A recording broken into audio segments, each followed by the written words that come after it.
बिस्मिल्लाहिर्रहमानिर्रहीम। मेरे चैनल पर खुश आमदीद। कहानी का आगाज़ करते हैं।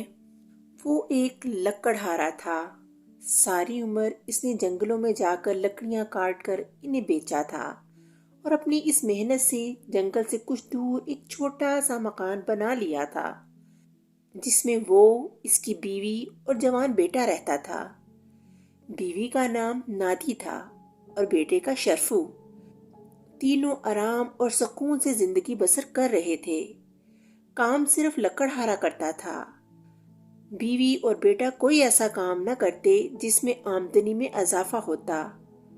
बीवी हांडी रोटी पकाती थी और बेटा घर ही में रहकर छोटे छोटे काम किया करता था। लकड़हारा बूढ़ा हो गया था। बुढ़ापे की वजह से इसमें पहले जैसी हिम्मत न थी। वो आए दिन बीमार ही रहता, मगर इसे कोई ऐसी परेशानी नहीं थी। वो समझता था कि मेरा शरफू अब बच्चा नहीं रहा, आसानी से घर की जिम्मेदारियां संभाल सकता है। शरफू की माँ का भी यही ख्याल था, इसलिए इसे भी किसी किस्म की कोई फिक्र न थी। एक सुबह लकड़हारा जागा तो इसने महसूस किया कि बड़ा कमजोर हो गया है। जंगल में जाकर लकड़ियां काटना इसके लिए मुश्किल है। इसका बेटा सुबह नाश्ते से फारिग हो चुका था और इस बात पर हैरान हो रहा था कि इसका बाप मामूल के मुताबिक सुबह सवेरे घर से निकला क्यों नहीं, चारपाई पर लेटा क्यों है। लकड़हारा समझ गया कि इसका बेटा क्या सोच रहा है। इसने शरफू को इशारे से अपने पास बुलाया और प्यार से बोला, शरफू बेटा। जी अब्बा जान। देखो बेटा, अब अपने घर की जिम्मेदारियां तुम्हें संभालनी होगी। मैं बूढ़ा हो गया हूँ, बीमार भी हूँ, तो फरमाइए अब्बा जी। शरफू ने पूछा, बेटा, जो काम मैंने सारी उम्र किया है वो अब तुम्हें करना है। लकड़ियां काटना आसान काम नहीं है, मगर तुम हिम्मत वाले और ताकतवर हो। शुरू शुरू में ये काम जरा मुश्किल लगेगा, फिर रफ्ता रफ्ता आसान हो जाएगा। मैं तुम्हें बराबर मशवरा देता रहूंगा जो तुम्हारे लिए मुफीद होंगे। समझ गए ना बेटा? शरफू ने हाँ में सर हिला दिया। शाबाश बेटा, मुझे तुमसे यही उम्मीद थी। शौक से काम करोगे तो ढेरों पैसे कमाओगे। शरफू की माँ पास ही खड़ी ये गुफ्तगू सुन रही थी। शरफू के बाप ने इसकी तरफ देखकर कहा, नादी, मेरा कुल्हाड़ा ले आओ। नादी अंदर से कुल्हाड़ा ले आई। बेटा, ये हमारा विरसा है, इसकी हिफाजत करते रहना, क्योंकि इसके जरिए से ही एक लकड़हारा पेड़ से लकड़ियां काटता है। ये कहते ही लकड़हारा चारपाई से उठकर बैठ गया। इसने कुल्हाड़ा उठाकर शरफू के कंधे पर रख दिया और इसे बताने लगा कि अच्छे पेड़ कहाँ कहाँ हैं, कितनी लकड़ियां हर रोज काटनी होंगी और इन्हें किस तरह गट्ठा बनाकर सर पर उठाकर शहर में वहां ले जाना होगा जिस जगह लकड़ियां बेची जाती हैं। लकड़हारे ने इसे इस जगह का नाम भी बता दिया था। शरफू बड़े शौक से बाप की बातें सुन रहा था। इसका ये शौक देखकर इसके माँ बाप दोनों बहुत खुश हुए। जब लकड़हारे ने वो सब कुछ बता दिया जो वो अपने बेटे को बताना चाहता था, तो कहने लगा, लो शरफू, आज से काम शुरू कर दो। शरफू की माँ ने बेटे को ढेरों दुआएं दी और शरफू कुल्हाड़ा कंधे से लगाए अपने घर से निकल गया। जंगल का रास्ता वो अच्छी तरह जानता था। अभी सूरज तलू नहीं हुआ था कि वो बाप की बताई हुई जगह पर पहुंच गया। बीसियों पेड़ थोड़े थोड़े फासलों पर एक कितार में खड़े थे। इसके बाप ने बताया था कि पहले पेड़ की शाखें झुकी हुई हैं। इन शाखों को काटना आसान है, पहले यही शाखें काटना। वो एक लंबी झुकी हुई शाख को काटने की कोशिश कर रहा था कि अचानक इसकी नजर शाख के इस मुकाम पर पड़ी जहां से ये पेड़ से फूटी थी। इसने देखा कि वहां चिड़ियों ने एक घोंसला बना रखा है। इसने 2-3 बच्चे भी इस घोंसले में देख लिए थे। ये घोंसला देखकर फौरन इसके जहन में ये सवाल उठा कि मैंने ये शाख काटी तो क्या घोंसला तबाह नहीं हो जाएगा? इसने अपने सवाल का खुद ही जवाब दिया, बिल्कुल तबाह हो जाएगा और वो बच्चे जो इसमें मौजूद हैं नीचे गिरकर मर जाएंगे और इनके माँ बाप को बड़ा दुख होगा। इसने कुल्हाड़ा इस शाह को काटने के लिए उठाया ही था कि यकायक इसका हाथ रुक गया। वो आहिस्ता से बोला, नहीं, मैं ये जुल्म नहीं कर सकता। और वो इस पेड़ के साए में बैठ गया। कई बातें इसके जहन में आ गईं। मेरे बाप ने लकड़ियां काटने के लिए भेजा था। इसका हुक्म मानता हूं तो वो खुश होगा। मैं लकड़ियां बेचकर पैसे कमा लूंगा, लेकिन ये इन चिड़ियों पर जुल्म होगा जिन्होंने यहाँ घोंसला बना रखा है। वो सोचता रहा कि माँ बाप का हुक्म माने या इन बेचारी चिड़ियों के घोंसले को सलामत रखे। इसकी नजर बार बार घोंसले पर जम जाती थी। आखिर वो उठ बैठा और पक्के इरादे के साथ वापस घर रवाना हो गया। इसका बाप घर के बाहर चारपाई पर लेटा इसका इंतजार कर रहा था। शरफू को देखा तो बोला, शरफू बेटा, जल्दी आ गए हो। बड़ी जल्दी लकड़ियां बिक गई हैं। नहीं अब्बा जान। क्या बात है अब्बा जान, मैं पेड़ पर कुल्हाड़ा नहीं चला सका। क्यों?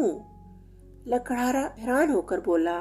शरफू ने जो कुछ देखा था उसने बाप को बता दिया, और इससे पहले कि इसका बाप कुछ कहे, इसकी माँ ने कहा, बेटा, इस पेड़ पर चिड़ियों ने घोंसला बना रखा था, तो इसे छोड़कर दूसरे पेड़ की शाखें काट लेते। शरफू ने जवाब दिया, अम्मा, वहां भी परिंदों ने घोंसले बना रखे थे, कैसे काटता इसे। लकड़हारा अपने बेटे की बातें सुनकर बहुत खफा हुआ और गुस्से से कहने लगा, ओ अहमक, लकड़हारा ये नहीं देखता कि पेड़ पर परिंदों का घोंसला है या नहीं। इसे लकड़ियां काटकर बेचनी होती हैं। तुमने बड़ी अहमकाना हरकत की है। मैं नहीं समझता कि तुम इतने पागल हो गए। लकड़हारा गुस्से में जाने और क्या क्या कह गया कि इसकी बीवी ने सरगोशी में समझाया, आखिर बच्चा है और कुछ ना कहो, 2-3 दिन ठहर जाओ, अपनी जिम्मेदारियां संभाल लेगा। 2 दिन बीत गए तो फिर बाप ने बेटे को एक और मकाम का पता बताया और ताकीद की, खबरदार, पेड़ पर जरब लगाने से पहले ऊपर ना देखना। शरफू ने अहद कर लिया कि वो पहले की तरह ऊपर नहीं देखेगा और बाप के बताए हुए मकाम पर चला गया। इसे अपना वादा याद था। चुनाचा पहले पेड़ के पास पहुंचकर इसने ऊपर ना देखा और नीचे देखते हुए कुल्हाड़ा मारने लगा कि इसकी नजर पेड़ के नीचे इस जंगली फल पर पड़ी जिसे बाज लोग हांडी में पकाकर खाते हैं। एक सवाल जहन में उभर आया, इस पेड़ पर ये फल लगता है, मैं इसे क्यों नुकसान पहुंचाऊं? क्या इसकी शाखें काटने से इस फल का कुछ हिस्सा जाया हो जाएगा? क्या ये इन लोगों के साथ ज्यादती न होगी जो इसे हांडी में पकाकर खाते हैं? और वो देर तक इस पेड़ के नीचे बैठा रहा और सोचता रहा। इस रोज जब लकड़हारे ने अपने बेटे को देर से आते देखा तो इसे यकीन हो गया कि अब ये जरूर लकड़ियां बेचकर पैसे लाया है। वो खुश होकर बोला, आज मेरा बेटा काफी पैसे लेकर आया होगा, है ना? क्यों शरफू? नहीं अब्बा जान, मैं कोई पैसा नहीं लाया। फिर इसने बाप को पेड़ ना काटने की वजह बता दी।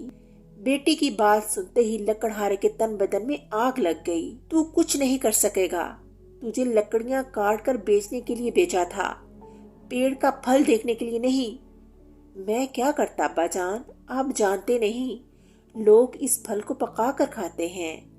बाप घर जा तो तुम्हें क्या, लोग फल पका कर खाते हैं, तुम नहीं। अब्बा जान, वो लोग भी तो हमारे जैसे हैं ना। लकड़हारे का गुस्सा बढ़ता जा रहा था और इसकी बीवी ने फिर इसे समझाया, बस अब और कुछ ना कहो, मुझे उम्मीद है शरफू सीधे रास्ते पर आ जाएगा। लकड़हारा बोला, अब के मैं बर्दाश्त कर लेता हूँ, आइंदा इसने ऐसी कोई बेहुदा हरकत की तो मैं इसको घर से निकाल दूंगा। चंद दिन गुजर गए। लकड़हारे ने इस मर्तबा पुराने दरख्तों का पता बताकर कहा कि खबरदार, अब के कोई बहाना न बनाना, पैसे लेकर कराना। शरफू जंगल में गया। इसने पुराने पेड़ देखे, बहुत बूढ़े हो चुके थे। इन्हें देखकर वो सोचने लगा, उन्होंने बरसों तक मुसाफिरों के लिए ठंडे साए मुहैया किए हैं। थके हुए लोग इनके नीचे बैठकर सुकून हासिल करते हैं। इन्हें काटना इंसान के इन नुकसानों का एहसान मानने के बजाय इन पर उल्टा जुल्म नहीं होगा। और वो वापस आने लगा। रास्ते में एक नहर पड़ती थी। اس کے پل پر سے گزرتے ہوئے اس نے کلہاڑا نیچے پانی میں پھینک دیا کہ نہ یہ ہوگا اور نہ مجھے لکڑیاں کاٹنے کے لیے کہا جائے گا۔ شہر میں ایک بازار سے گزرتے ہوئے اس نے کئی دکانوں کو دیکھ کر سوچا، یہ اچھا کام ہے، میں بھی ابا جان سے کہہ کر بازار میں ایک دکان کھول لوں گا۔ اس روز وہ شام کے قریب اپنے گھر پہنچا۔ لکڑہارے کو پورا یقین تھا کہ اس کا بیٹا ضرور لکڑیاں بیچ کر آیا ہوگا۔ تو آج تم نے کیا کام کیا ہے؟ باپ کا یہ سوال سن کر شرفو بولا، ابا جان، پیڑ تو میں نہیں کاٹ سکا، وہ ساری عمر مسافروں کو ٹھنڈے سائے دیتے رہے۔ میں نے سوچ لیا ہے کہ بازار میں دکان پر بیٹھا کروں گا۔ بیٹے کے منہ سے جیسے ہی یہ لفظ نکلے، لکڑہارا اپنے غصے پر قابو نہ رکھ سکا اور اسے اسی وقت گھر سے نکال دیا۔ ماں نے دخل دینا چاہا تو لکڑہارے نے اسے بھی جھڑک دیا، بس بس، اب تم ایک لفظ نہیں کہو گی۔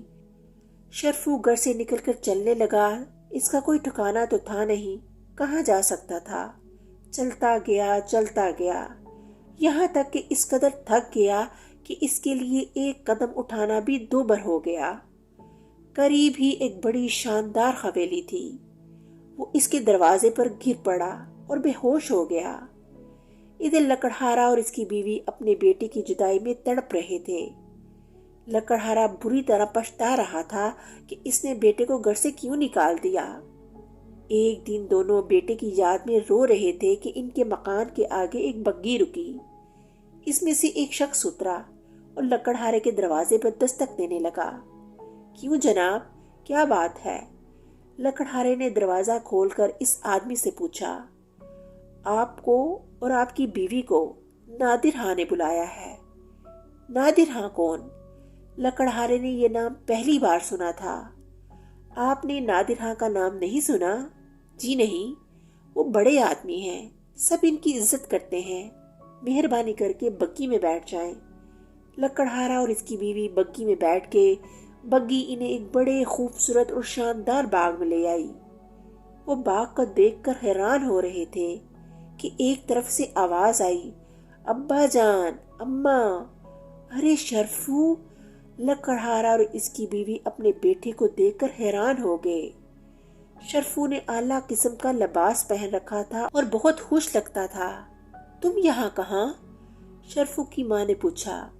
شرفو کہنے لگا، اماں، اس شام جب ابا جان نے مجھے گھر سے نکالا تھا تو میں تھک کر ایک حویلی کے دروازے پر گر پڑا۔ اس حویلی کے مالک نادر ہاں ہیں، جنہوں نے یہ دیکھ کر مجھے پیڑوں اور پرندوں سے بڑی محبت ہے اپنے اس باغ کا مالی بنا لیا۔ وہ ہے میرے محسن۔ نادر ہاں قریب آ گئے اور کہنے لگے، واقعی شرفو کی اس بات نے مجھے بہت متاثر کیا کہ اسے پیڑوں کا بڑا خیال ہے، پیڑوں سے محبت کرتا ہے۔ میں نے اسے اپنے باغ کے پیڑوں کی رکھوالی کا کام سپرد کر دیا ہے۔